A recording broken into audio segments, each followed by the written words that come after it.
Bonsoir à toutes et à tous, c'est l'heure du 20h sur la RTNC. Tout de suite, les titres. Une année de plus pour la force sous-régionale de la SADC en République démocratique du Congo. Les 14 États membres de la SADC réaffirment leur engagement dans la pacification de la partie est du pays. C'est ce qui ressort du dernier sommet extraordinaire d'Harare au Zimbabwe. Détail à suivre dans un instant dans ce journal. Oui ou non doit-on lever l'état de siège dans le Nord Kivu et l'Ituri? La première ministre Judith Suminwa, à la tête d'une forte délégation gouvernementale, est arrivée dans la mi-journée dans la ville de Goma. L'exercice est d'évaluer cette mesure exceptionnelle en se mettant à l'écoute de toutes les couches sociales. Les images à suivre également dans un instant dans ce journal. Les chefs d'État et des gouvernements de la SADC s'accordent à prolonger la présence sur le sol congolais des forces de la SADC. Résolution prise à l'issue de ce sommet d'Harare au Zimbabwe. Une forme de solidarité, note cependant la ministre d'État, ministre d'Affaires étrangères. Suivez. C'est au cours d'une cérémonie solennelle de haute portée scientifique organisée le 13 novembre dernier à Abidjan, en Côte d'Ivoire, par le Centre de valorisation professionnelle de Tunis, en partenariat avec l'Institut africain de recherche pluridisciplinaire appliquée, que plusieurs éminentes personnalités de 16 pays d'Afrique ont reçu leur titre de docteur honoris causa. Parmi les personnalités méticuleusement triées qui se sont distinguées dans leurs domaines respectifs et reconnues comme ayant impacté positivement le continent africain, figure Jacqueline Ping Sangonyoy, ministre honoraire du gouvernement Ilunkamba. Cette prestigieuse distinction lui décernée loin des frontières congolaises et avant tout, selon les organisateurs, une reconnaissance des multiples services rendus à la nation congolaise. Ses contributions sur le plan politique et social ont eu un impact positif sur la société. Émue par cette marque de reconnaissance, la récipiendaire a dédié son titre à toutes les femmes et jeunes filles de l'Est de la République démocratique du Congo, victimes des violences multiformes. Car pour elle, cette distinction est un honneur envers la femme congolaise, avant de remercier les organisateurs pour la reconnaissance. En effet, il y a eu un sommet extraordinaire de la SADC, y compris aussi une rencontre de la Troïka sur la situation à l'Est de la République démocratique du Congo. Le point principal était le renouvellement de la mission de la SADC en République démocratique du Congo, la SAMI RDC, qui est là depuis une année maintenant, qui nous accompagne dans le processus aussi de stabilisation, de pacification et qui est un élément complémentaire aux efforts diplomatiques en cours maintenant vers une pacification de la province du Nord Kivu. Ce qui est important, en effet, c'est que ce mandat a été prolongé d'une année, du 14 décembre 2024 au 14 décembre 2025. Nous prenons note et nous saluons évidemment la solidarité continue des États membres de la SADC qui reconnaissent qu'une attaque contre un État membre est une attaque contre toute la SADC. Il est extrêmement important de voir que ce principe ancré dans la SADC est respecté par tous et honoré par tous. Au-delà de cela, la SADC s'est aussi prononcée sur d'autres aspects de la situation sécuritaire à l'est de la République démocratique du Congo, y compris une question sur laquelle le Conseil des ministres de la semaine passée avait déjà parlé, la mise en place d'autorités illégitimes et illégale par le Rwanda avec ses supplétifs du M23, en particulier dans le territoire de Rutshuru. Ceci a été perçu comme une violation flagrante de l'intégrité territoriale et de la souveraineté de la République démocratique du Congo et condamné fermement. Je pense que c'est un élément très important qui a été soulevé et discuté aussi par les États membres de la SADC. Le troisième point, au-delà de la SAMI-DRC, cette question de l'implantation d'autorités illégales, le troisième point est le processus politique en cours, à savoir le processus de Luanda. Mais en même temps, ils ont fustigé les violations flagrantes de l'accord de cessez-le-feu qui est entré en vigueur le 4 août. Ils ont appelé au Rwanda de mieux respecter ce cessez-le-feu. Il en ressort très clairement que la SADC comprend qu'il faut une complémentarité des éléments militaires et des éléments diplomatiques pour qu'on puisse parvenir à une résolution durable de la situation. Écouter, évaluer et rendre compte, la première ministre Judith Suminwa est arrivée à Goma dans le Nord Kivu. L'évaluation de l'état des sièges figure au menu de ses contacts avec le coût social de ces deux provinces. Il s'agit de l'Ituri et du Nord Kivu qui sont sous cette mesure exceptionnelle. C'est un commentaire de Chimène Dondo. Banderole et calico à main, Les Kivusiens étaient mobilisés et impatients, attendant avec ferveur l'atterrissage de l'avion de la chef du gouvernement. C'est aux alentours des midi que la première ministre et sa délégation ont foulé le sol de l'aéroport de Goma, accueillis par une atmosphère électrique. Au pied de l'avion, un chaleureux accueil les attendait. Le gouverneur militaire du Nord Kivu, les autorités coutumières, des membres de son gouvernement, des élus provinciaux, mais surtout un véritable bain de foule, vibrant d'énergie et d'espoir. Cette mission de 2 jours à Goma et Bunia a pour objectif d'évaluer minutieusement les mesures transitoires en cours dans les provinces sous état de siège. La suspension définitive de cette mesure serait un pas décisif vers le renforcement de l'autorité de l'État et la protection des populations civiles, un enjeu vital pour l'avenir de la région. Comme vous le savez, l'année dernière, le président a pris une ordonnance avec des mesures d'atténuation par rapport à l'état de siège. C'est vrai que toutes les mesures d'application n'ont pas été mises en place et donc c'était important pour nous de venir, de discuter avec les forces vives de la province et de pouvoir voir est-ce qu'il y a des éléments nouveaux pour voir comment on va assurer l'application de ces mesures-là ou aller un peu plus loin par rapport à ce qui avait déjà été prévu. Les Kivusiens, impressionnés par la capacité de côte de la première ministre Judith Suminwa, sont remplis d'espoir. Ils voient dans cette visite un signe tangible de changement, nourrissant leur aspiration à un avenir meilleur pour cette partie du pays.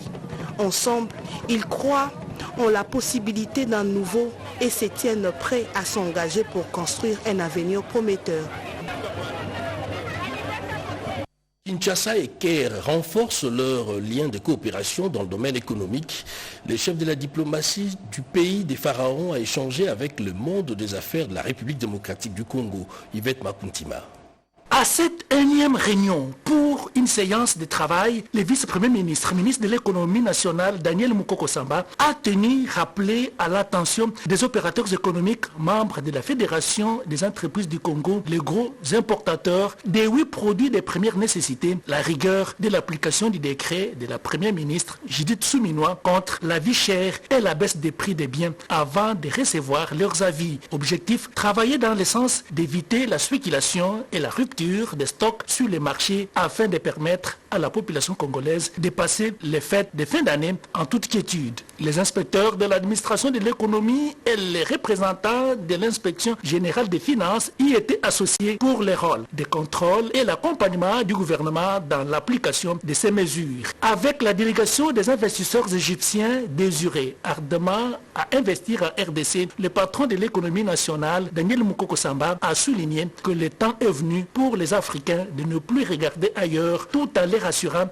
des efforts du gouvernement congolais d'améliorer le climat des affaires avant de marteler que le chef de l'État Félix Tshisekedi tient à des relations fructueuses avec l'Égypte qui est un pays champion dans la coopération sud-sud. Un grand besoin d'énergie, nous proposons 2000 MW aussi dans la sécurité alimentaire, les usines également, il y a des infrastructures et nous travaillons entre les deux peuples ensemble.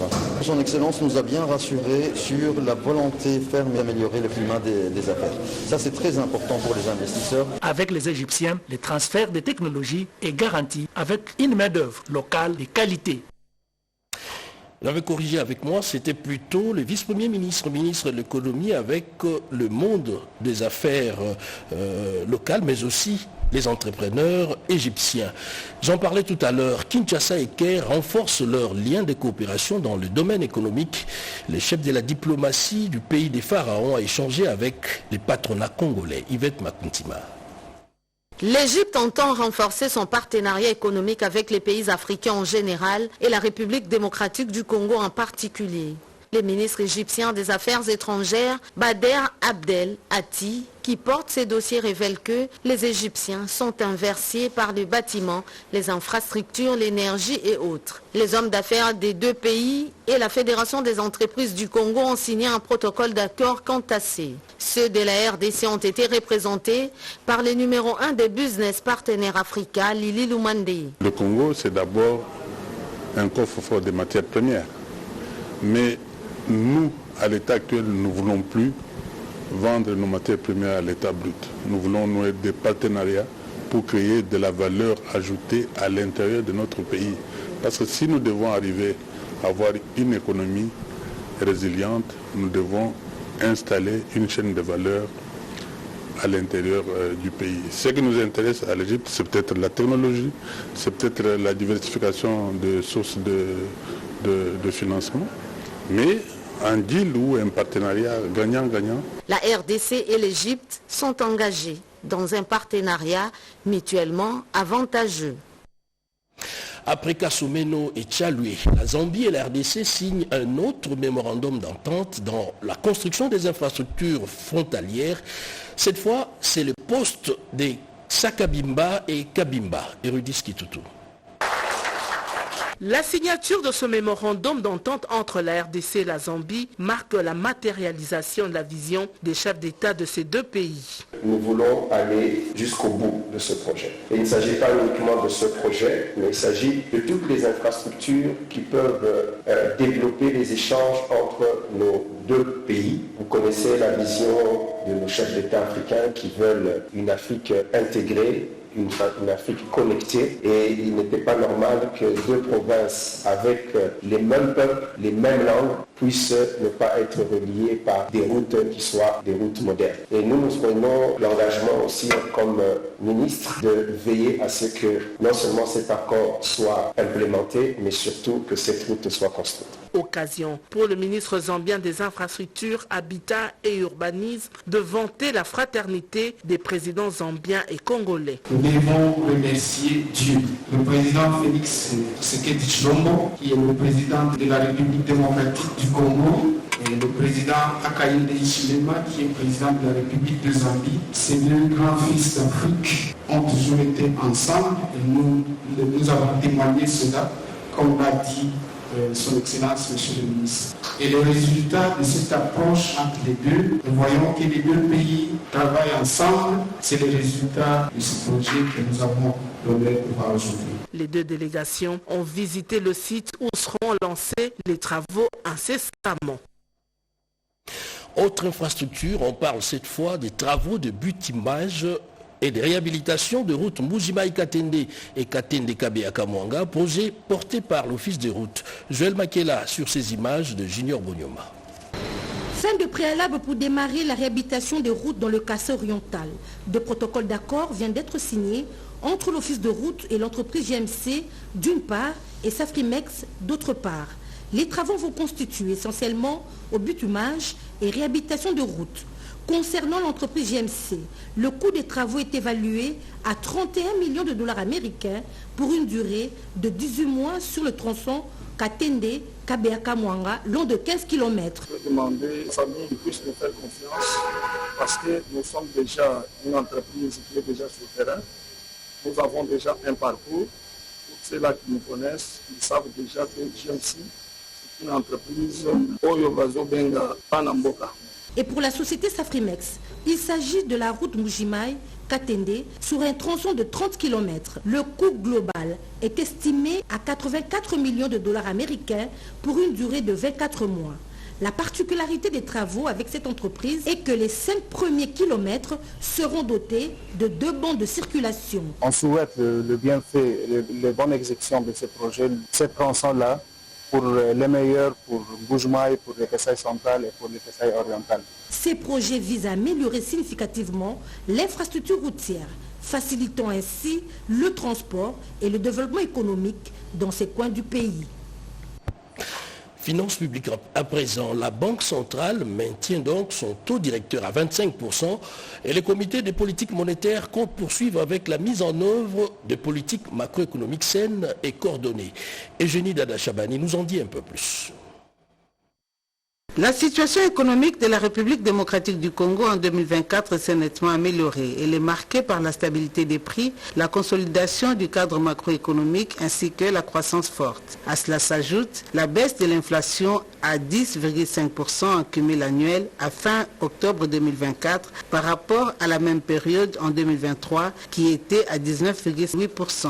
Les taux couronnés par l'augmentation des réserves internationales et le renforcement de la résilience du pays face aux chocs internes et externes. Constat fait à la réunion du comité des politiques monétaires du 19 novembre 2024 présidé par Madame le gouverneur Malango Kabedi-Mbui. Pour maintenir ces caps des tendances baissières de l'inflation et de la stabilité du cadre macroéconomique avec une incidence sur l'amélioration du pouvoir d'achat de la population, le CPEM a pris ses décisions de maintenir à 25% les taux directeurs de la Banque centrale du Congo et de garder les coefficients de la réserve obligatoire sur les dépôts à vue et à terme en monnaie nationale à 12% et 0%. Et ceux portant sur les dépôts à vue et à terme en monnaie étrangère à 13% et 12% respectivement.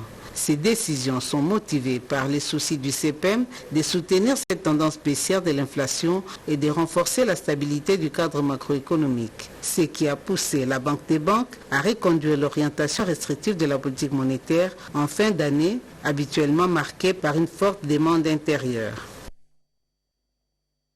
À suivre après ce journal, une page spéciale à ces sujets. Et maintenant, cette question. La dette publique peut-elle finalement financer l'action climatique? Eh bien, la question a été examinée lors d'un atelier ici à Kinshasa, atelier présidé par les ministres des Finances Doudou Fwamba, Sylvie Mouembo et Ibrahim Chako. L'optimisation de la dette publique pour financer la lutte contre le réchauffement climatique en République démocratique du Congo se présente comme une étape importante dans la résolution de la question climatique.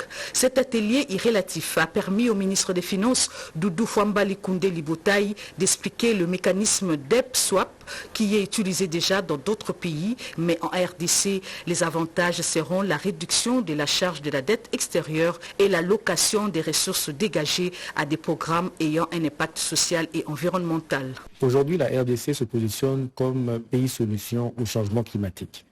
Eh bien, il est important que le pays puisse tirer le plein bénéfice des avantages que ce statut, compte tenu de sa capacité de séquestration carbone, lui donne. Et donc, il est impérieux de penser à un mécanisme dette swap ou échange dette contre nature qui permettrait de réduire le fardeau de la dette extérieure pour justement consacrer les fonds libérés à des actions climatiques.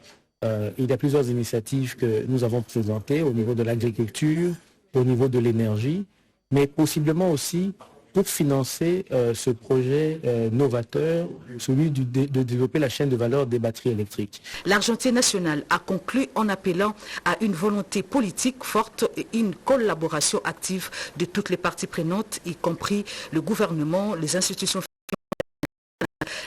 privées et la société civile, pour faire de cette approche un levier puissant pour un développement durable.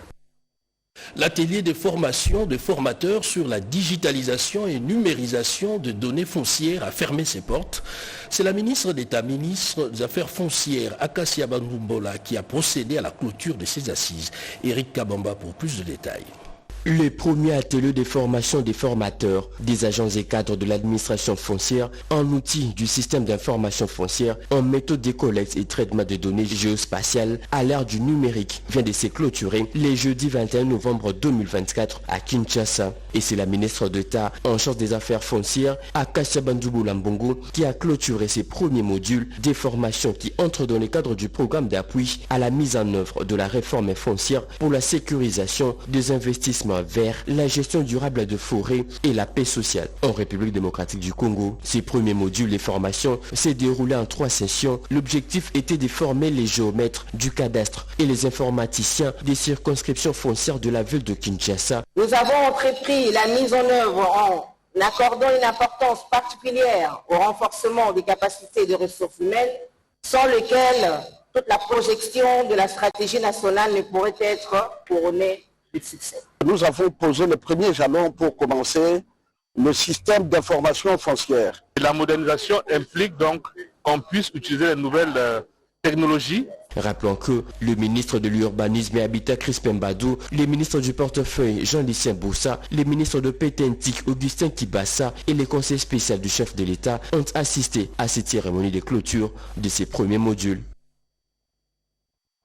Doit-on explorer d'autres leviers pour mettre fin finalement aux embouteillages dans la ville de Kinshasa? Après la circulation alternée, il faut explorer d'autres moyens. Eh bien, les sujets étaient au cœur des échanges entre le gouverneur de la ville et les élus du peuple. Suivez. L'Assemblée nationale a institué en son sein une commission pour accompagner l'exécutif de la ville de Kinshasa dans sa lutte contre l'insalubrité, les constructions anarchiques et les embouteillages. C'est à ce titre que le gouverneur Daniel Bombaloubaki a reçu en audience les députés Matata Pogno et Adjien Bokele, venus faire avec lui le tour de ces questions épineuses. À l'issue de cette rencontre, les deux parlementaires ont appelé à la prise de mesures fortes pour résoudre le problème de l'insalubrité, ainsi qu'une forte pression contre les constructions anarchiques qui provoquent des inondations et des drames humains.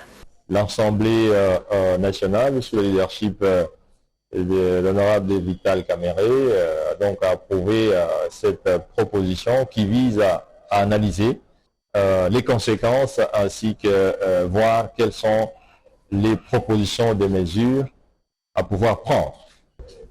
Nous sommes dans une ville où il est pratiquement difficile de se mouvoir aujourd'hui, de programmer un rendez-vous, de programmer un agenda. Et on ne peut pas continuer dans cette situation. Et voilà pourquoi nous avons absolument tenu à rencontrer le gouverneur de la ville, qui est l'autorité numéro 1. L'ancien Premier ministre, Augustin Matata Pogno, et l'ancien ministre de la Pêche et l'Élevage, Adjien Bokele, ont plaidé pour des mesures conjoncturelles, urgentes, mais également pour des réponses structurelles. Et dans le Lualaba, on assiste à un bras de fer entre les créateurs artisanaux et l'entreprise Kingakila Sassou, une entreprise minière. Et les créateurs ont occupé une partie de la concession de cette entreprise minière. Le dossier a fait l'objet d'un vif débat à l'Assemblée provinciale du Lualaba. On en parle à travers ses commentaires.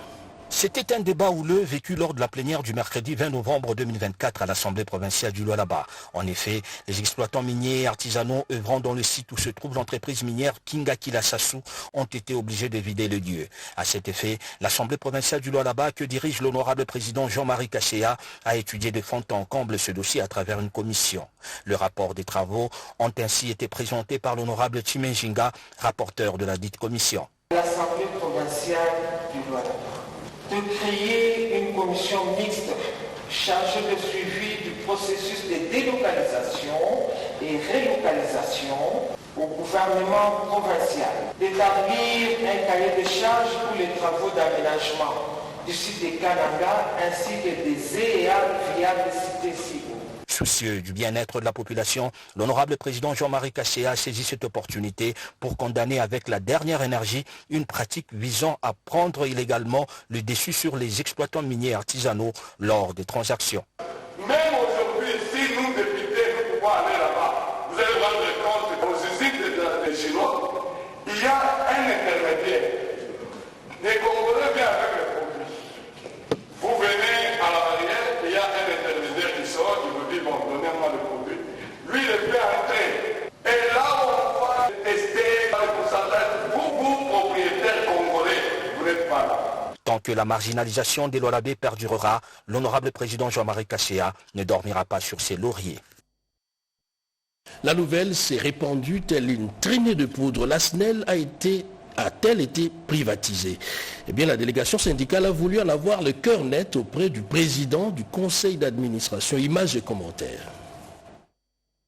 La délégation syndicale de la SNEL a été reçue en audience par le conseil d'administration en vue d'être fixée au sujet des rumeurs. Très vite, les représentants des travailleurs de cette entreprise du portefeuille ont compris qu'il ne s'agit ni plus ni moins que d'un fâcheux malentendu. Le président de la délégation syndicale de la SNEL, Kaya Kinzonzi Samuel, fait les points. Il y avait un certain malentendu parce que ce plus c'était le redressement de l'entreprise que nous prenons nous tous, parce que quand une structure qui n'est pas redressée, vous voyez ce que ça fait. Les syndicalistes ont également été rassurés sur la régularité et la transparence qui caractérisent les processus de mise en place des cadres et des directions au sein de l'entreprise publique. Lancé le 7 novembre dernier par les conseils d'administration, piloté par Luc Badibanga, pour mettre fin à la problématique des intérimaires et instaurer la titularisation des postes au niveau des départements de la SNEL. Ici est de noter que le nouveau conseil d'administration de la SNEL, conduite par Luc Badibanga,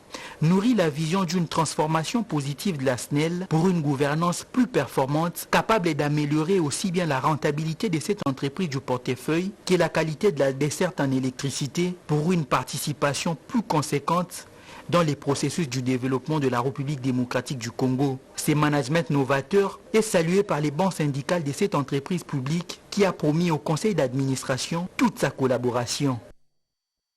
De la SNEL à la Régie des eaux, visiblement, il n'y a qu'un pas. Les sites de la Régie des eaux dans la commune d'Ndjili est en voie d'être spoliés. Serge Merlet-Manta nous en parle. Alecté, une forte délégation dynamique et déterminée des membres du conseil d'administration de la Régie des OSA, conduite par son président, Alphonse Kisolekele Ntebamfumu, s'est rendue sur les lieux. Une fois sur place, la dite délégation, composée des administrateurs, des experts, du directeur général de la Régie des OSA, ainsi que des sous-adjoints, a pu s'imprégner de cette situation des tentatives d'expoliation de cette partie de la direction régionale de la Régie des eaux Kinshasa-Est. On est venu pour constater les faits qui se sont passés ici, où il y a eu une tentative d'expropriation, c'est pour ça qu'on est venu constater. Après les constats, les présidents du conseil d'administration de la Régie des OSA et sa suite ont pris l'option de sécuriser cet espace. Par la suite, le président du conseil d'administration de la Régie des OSA a dénoncé et déploré avec amertume ces comportements et cette tentative d'expoliation de cette partie de la concession de la Régie des OSA. Ce terrain nous appartient depuis très longtemps. Nous avons beaucoup de projets d'infrastructure sur ce terrain. Il y a certainement un coin de ce terrain qui est resté très longtemps inoccupé et pendant tout ce temps on travaillait sur des projets. À ce jour, nous sommes prêts avec des projets qu'on mettra sur ce terrain. Donc il était de notre devoir de nous rassurer que le terrain n'est pas occupé illégalement. Les conseils d'administration de la Régie des OSA comptent user de tout son pouvoir, effectivement dans les limites lui reconnues par la loi, pour recouvrer ses droits. Les directions provinciales du Fonds de promotion de l'industrie de province du Tanganyika et de Olomami sensibilisent sur la taxe de promotion de l'industrie. D'autres explications avec Alain Bikaï.